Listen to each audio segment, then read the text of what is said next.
साथियों नमस्कार, मैं फिर से हाजिर हूं अपने YouTube channel maths with Manikant में। समांतर श्रेणी के 2 वीडियो के बाद आज मैं हाजिर हूं अपने तीसरे वीडियो को लेकर। पहले वीडियो में हमने आपको बताया कि किस तरह से फार्मूलों की उत्पत्ति होती है।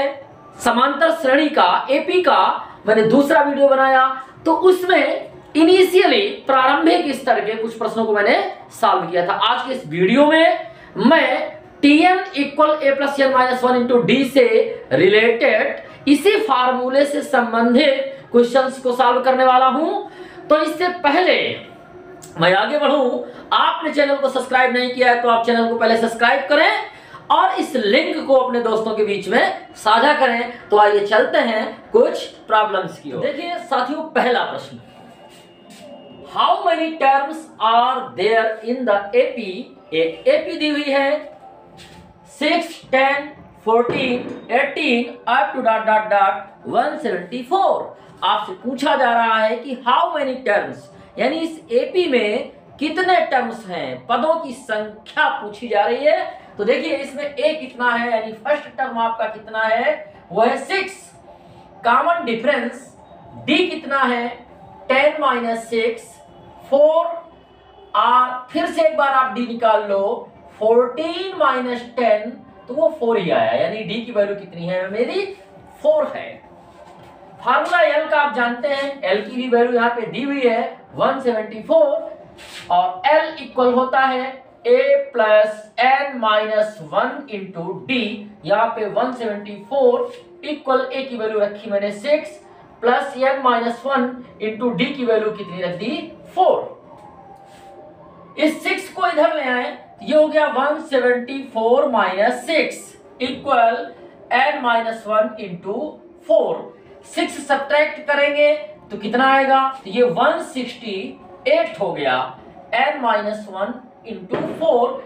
एन माइनस 1 की वैल्यू क्या होगी, 168 अपान 4। तो n माइनस 1 इक्वल 4 से इसको डिवाइड करिए, 4 4 जा 16, 4 2 जा 8, 42। ये माइनस 1 उधर गया तो 42 प्लस 1। तो इस तरह नंबर ऑफ टर्म्स कितने निकल करके आ गए, 43। यानी इस सीक्वेंस में टर्म्स कितने हैं, 43 टर्म्स हैं। नेक्स्ट प्रॉब्लम देखिए क्या पूछ रहे हैं, which term of the AP 72, 68, 64, 60 up to dot dot dot is 0। प्रश्न समझ में आया। ये जो सीक्वेंस दी हुई है 72, 68, 64, 60 up to dot dot, इस सीरीज का कौन सा टर्म 0 है, which term is 0, ये आपको पता करना है। तो हम नहीं जानते कौन सा टर्म 0 है, तो यहां पर मान लेते हैं, क्या करते हैं, let nth term is 0। तो हल करेंगे, यहां लिखेंगे सबसे पहले कि लेट nth टर्म इज 0। तो nth टर्म को tn से रिप्रेजेंट करते हैं, tn इक्वल 0 हमने मान लिया।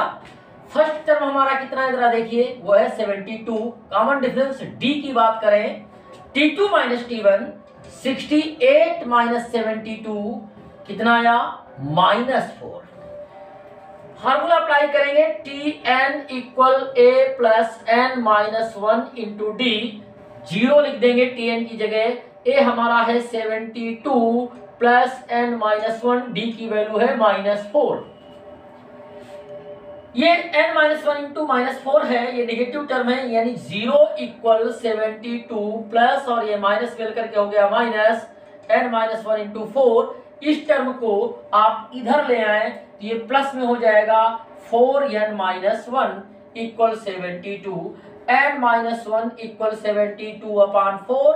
4 से जब आप डिवाइड करेंगे, n माइनस 1, 4 1 जा 4, 3 बचेगा, 4 8 जा 32, ये 18 हो गया, ये माइनस 1 उधर गया तो 18 प्लस 1, n की वैल्यू कितनी आ गई, 19।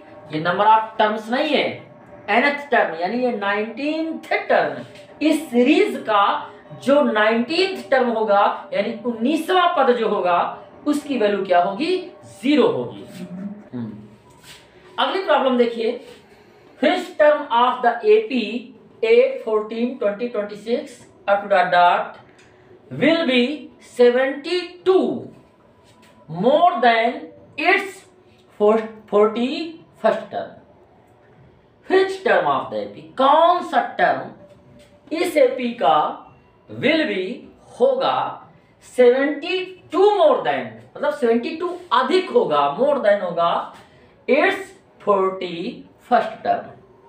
तो यहां भी वही करते हैं, मान लेते हैं कि nth टर्म है कोई जो 72 मोर देन है इट्स इसी एपी के 41st टर्म से। तो पहले लिखेंगे let nth term of AP more than 72 its 41st term.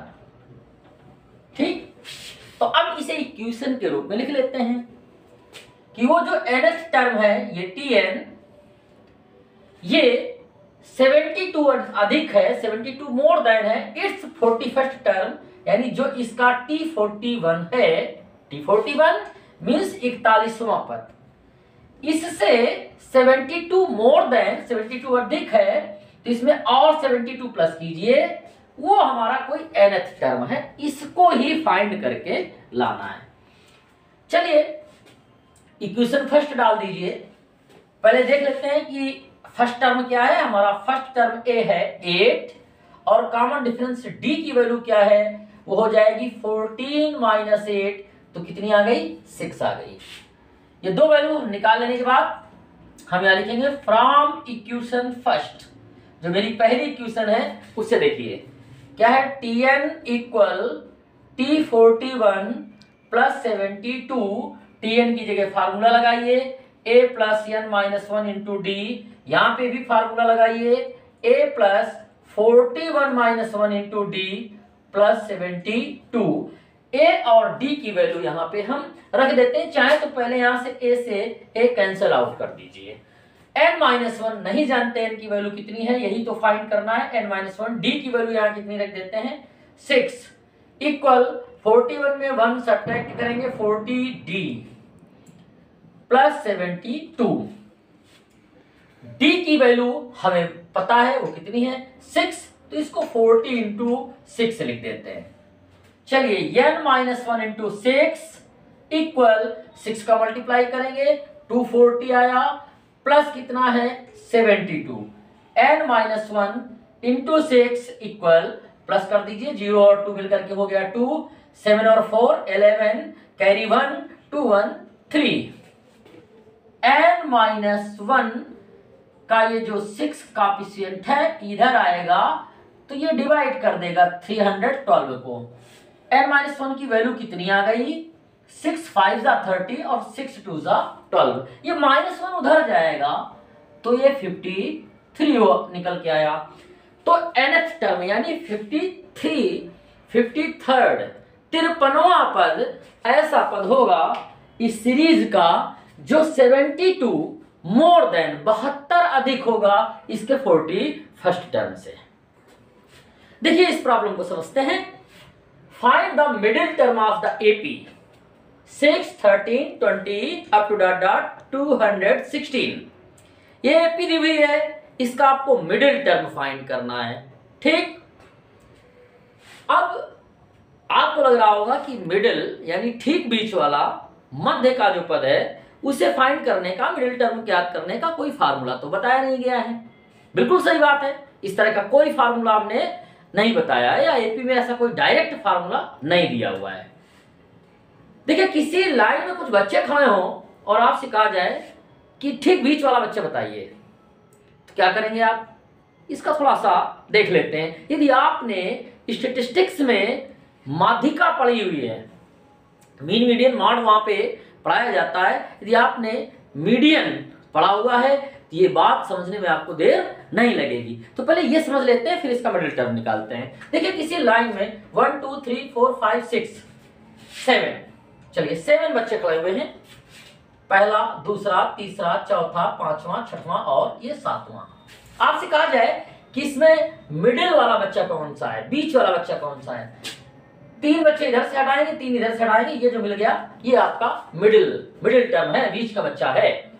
अब ये है कौन सा? फोर्थ, चौथा। यानी जब नंबर ऑफ टर्म्स 7 थे तो चौथा पद मध्य का पद आया। अब क्या कुछ कर सकते हैं? कोई तरीका है कि हम कैलकुलेशन में, तो यदि हम 7 + 1 अपॉन 2, ये फोर्थ यानी चौथा बच्चा निकल के आ जाएगा। इसी तरह 1 2 3 4 5 6 7 8 9, 9 बच्चे लाइन में खड़े हों, तो हम इसमें भी वही काम करें। 9 + 1 अपॉन 2, 10 अपॉन 2, ये आया 5, यानी पांचवा बच्चा, 1 2 3 4 5, ये जो पांचवा बच्चा है, फिफ्थ बच्चा है, ये हमारा मिडिल में होगा। आप देखिए 4 बच्चे इधर है, 4 बच्चे इधर है। मान लीजिए कहीं 15 बच्चे खड़े हुए हैं, 1 2 3 4 5 6 7 8 9 10 11 12 13 14 एंड 15। यही काम वहां पर भी करिए, यानी 15 + 1 अपॉन 2, तो कितना आया?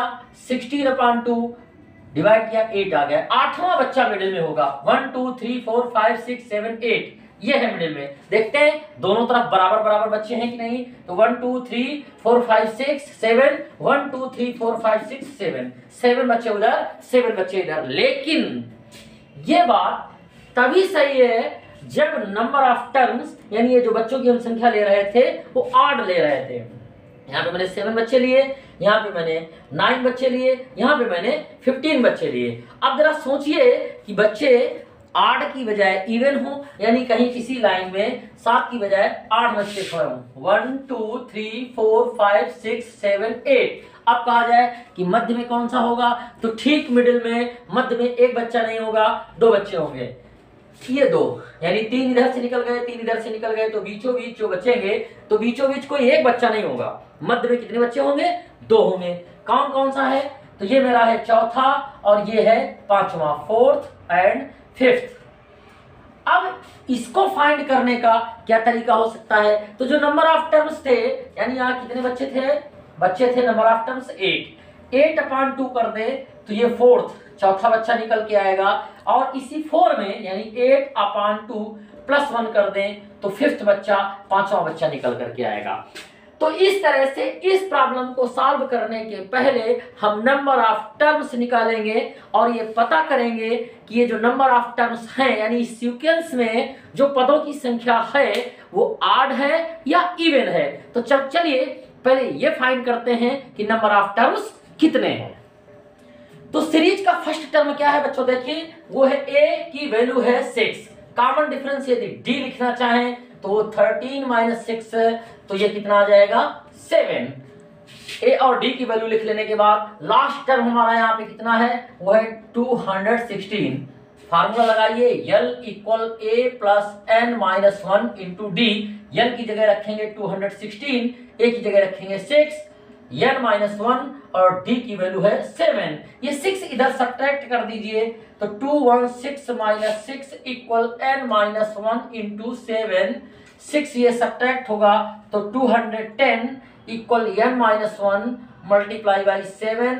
n - 1 की वैल्यू यदि आप लिखें तो 7 नीचे आ जाएगा इसके, 210 डिवाइड कर दिया जाएगा 7 से, n - 1 7 × 21, हिंदी में कहें तो, इंग्लिश में कहें तो 7 3 जा 21, तो ये 3 और ये 0, n - 1, ये -1 उधर जाएगा तो 30 + 1, यानी n की वैल्यू कितनी आ गई? 31।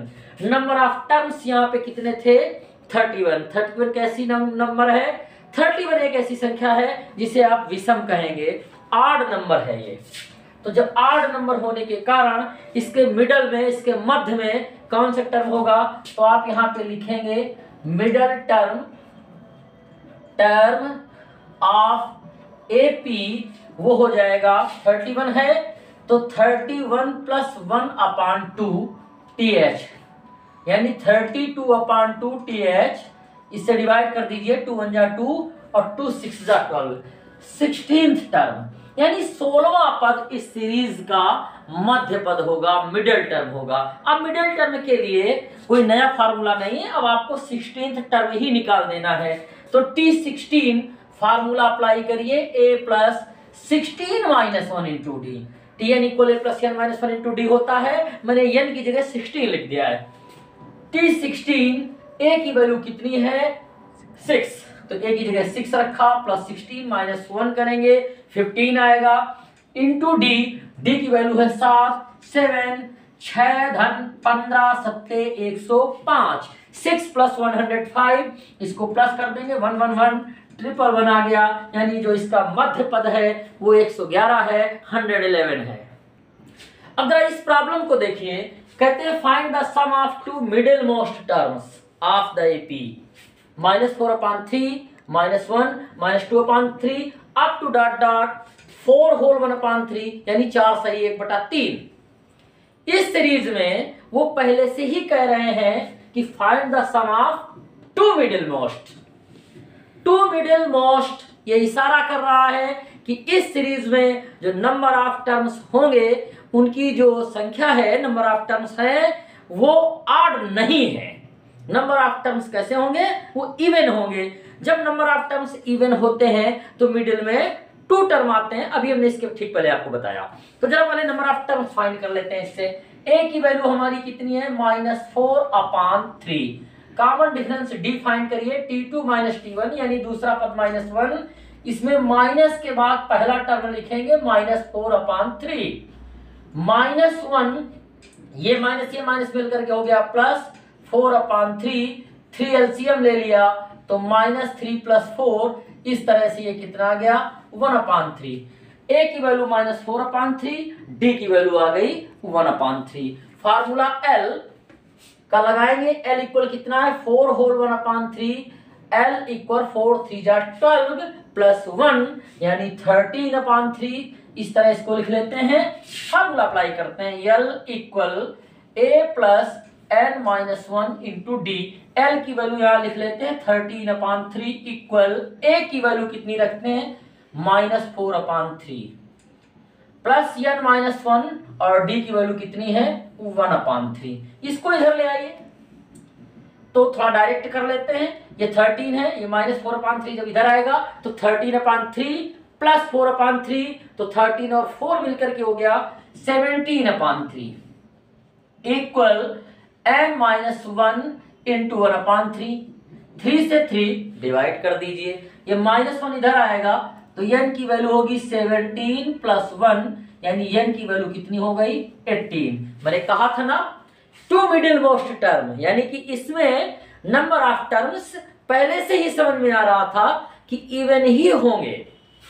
अब two middle most term, total number of terms 18 है, तो ठीक बीच में कौन से टर्म होंगे, तो टू मिडिल मोस्ट टर्म पहले आप लिख लें कि वो कौन कौन से होंगे। तो एक होगा 18/2 यानी कि 9th टर्म, और ठीक एक इसके बाद वाला एंड आप लिख दीजिए 10th टर्म।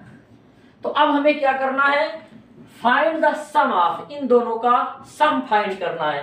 तो यहां पे लिख दीजिए सम T9 प्लस T10, इसके लिए लिख दीजिए a प्लस 8d।